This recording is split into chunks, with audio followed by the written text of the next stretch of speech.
రే శివాజీ అన్నా, మన ఊర్లో రాజుగాడంటే నారాయణ కొడుకే కదా? అవన్నా.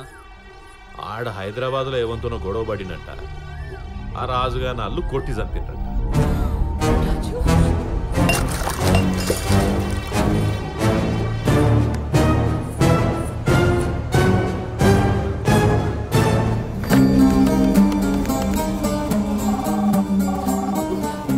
రాజు, నువ్వానే ఉన్నావా? నీకేం కాలేదు కదా?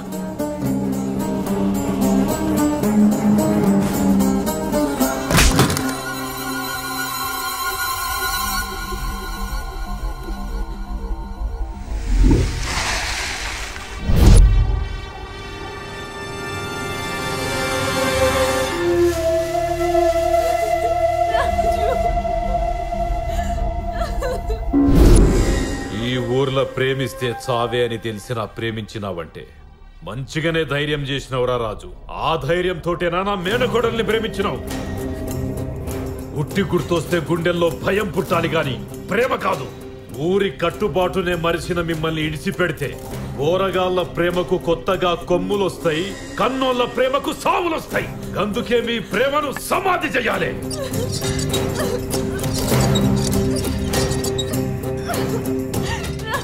వీళ్ళ ప్రేమను ఒప్పుకునేటోళ్ళు ఆ తాడు పట్టుకొని కాపాడుండ్రి. ఒప్పుకోనోళ్ళు వాడి తల పగలగొట్టుండ్రి.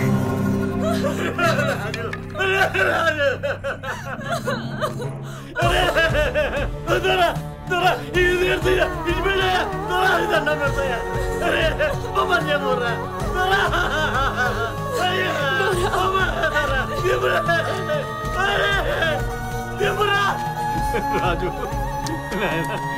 రాజు,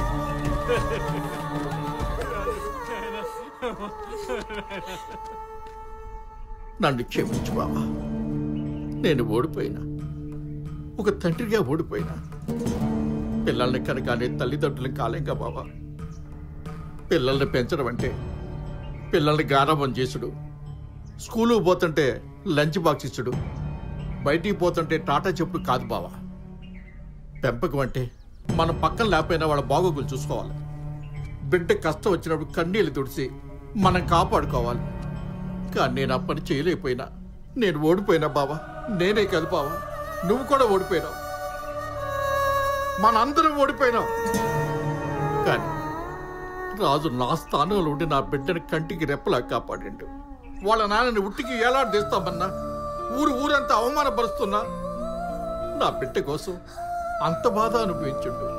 మనం శైలు కళ్ళల్లో ఆనందాన్ని చూసాం, కానీ ఆడు కన్నీళ్లు కూడా చూసిండు. అందుకే మన ఇంటి పరువు కాపాడి వాడు తండ్రి అయిపోయిండు. నేను ఒట్టి నాన్నలాగానే మిగిలిపోయినా. ఒక్క మాట దొరా, చిన్నప్పటి సంది తల్లిదండ్రుల దగ్గర ప్రేమగా పెరిగిన ఆడపిల్ల ఇంకొకరిని ప్రేమించిందంటే కన్నోళ్ళ ప్రేమ తక్కువని కాదు, ప్రేమించినోడి ప్రేమ మీద నమ్మకం అంతే.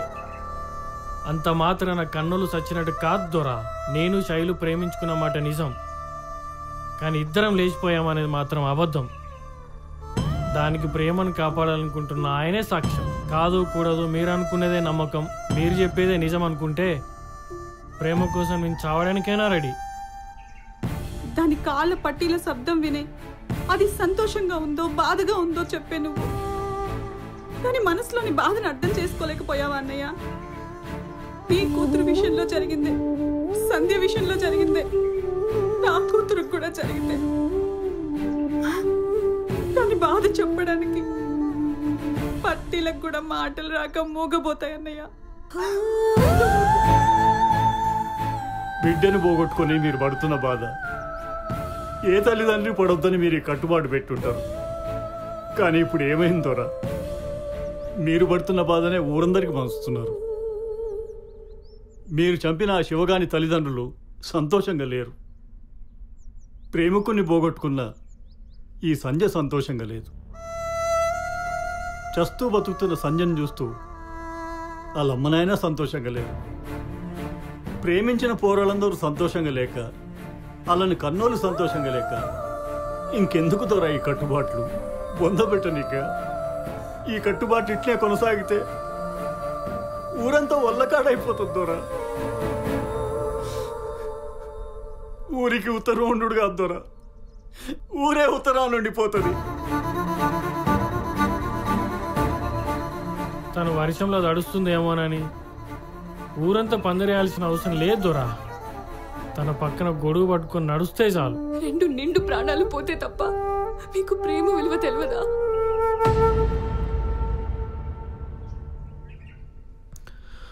అసలు ఈ ఊర్లో ప్రేమ గురించి మాట్లాడే హక్కు, అధికారం నా ఒక్కడికి ఉంది.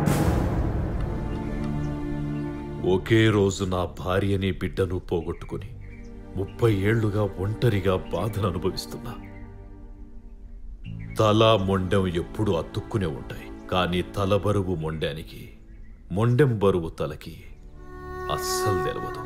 ఒక్క ఉరికి వేలాడుతున్నప్పుడు తప్ప. తలకాయ బరువు మొండానికి, మొండెం బరువు తలకాయకి. అంటే తల్లిదండ్రుల ప్రేమ పిల్లలకి, పిల్లల ప్రేమ తల్లిదండ్రులకి తెలవాలనే ఈ కట్టుబాటు. మా తాత ముత్తాతల హయాం నుంచి వస్తున్న ఈ కట్టుబాటుకి ఇప్పటిదాకా మేము కట్టుబడే ఉన్నాం. ప్రేమను ఒప్పుకుంటే అటుబోండి, ప్రేమను ఒప్పుకోకపోతే ఇటురండి అని ప్రతిసారి మీకు నేను అవకాశం ఇచ్చిన ప్రతిసారి మీ చేతుల కర్రలేసినాయి గాని మీ మనసులో ఉన్న మాట బయటికి రాలే. 30 ఏళ్ల సంధి ఈ మార్పు కోసమే నేను ఎదురు చూస్తున్నా. ఆ మార్పు ఇయ్యాల మీలో కనిపించింది. ఆ రోజు నా కూతుర్ని పోగొట్టుకున్నా, ఇయ్యాల నా మేనకోడల్ని పోగొట్టుకోనికే సిద్ధమైన. ఇదంతా ఊరి కోసం, ఊరి కట్టుబాటు కోసం. కానీ ఇయాల ఊరంతా ఒకవైపు నిలబడి మార్పు కోరుకుంటుందంటే నాకు చాలా ఆనందంగా ఉంది. ఇన్నేండ్లు కన్నోళ్లు బాగుండాలని పిల్లల ప్రేమను అడ్డుకున్నా. ఇప్పుడు పిల్లల ప్రేమ కూడా నిజమని ఇంతమంది ఒప్పుకున్నారు. ఎప్పుడూ కోపాన్ని చూసిన మీ కండ్లల్లా ఈరోజు కన్నీళ్లు చూసినా. ఇక చాలు. ఇప్పటి సంధి వేలాడే మొండాలు, తెగిపోయే తలకాయలు ఉండవు. అందుకే ఈ ఉట్టి కట్టుబాటును తీసేస్తున్నా.